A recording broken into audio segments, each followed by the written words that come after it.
ஒரு நிமிட கதை. தொழிற்சாலையில் எல்லோருமே சூப்பர்வைசர் சுந்தரத்தை காணோம் என்று தேடினார்கள். காலை 10 மணிக்கு உள்ளே நுழைந்தால் பம்பரமாக எல்லா செக்ஷன்களிலும் சுற்றி கொண்டிருப்பார் சுந்தரம். கணீர் குரலில் கட்டளைகள் பறக்கும்.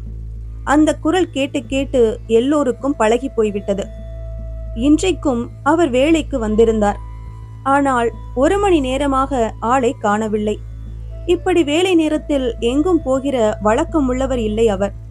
அதனால்தான் எல்லோரும் தேடினார்கள். கடைசியில் அவரது கணீர் குரல் டாய்லெட்டிலிருந்து கேட்பதாக ஒருவர் சொல்ல பலரும் அங்கு ஓடினார்கள். டாய்லெட் கதவு தாழ்பால் பழுதாகி இருக்க உள்ளே சிக்கிக்கொண்டு அபய குரல் எழுப்பியபடி இருந்தார் சுந்தரம்.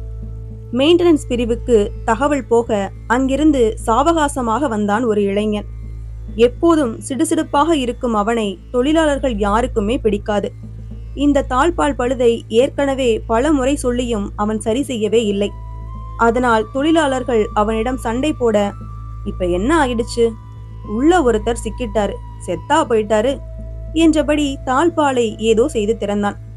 வியர்க்க விறுவிறுக்க வெளியில் வந்த சுந்தரம், முதல்ல இதை சரி பண்ணிடுப்பா, நான் வேணா எங்க ஆளுங்க யாரையாவது உனக்கு உதவிக்கு இருக்க சொல்றேன் என்றார் அவனிடம்.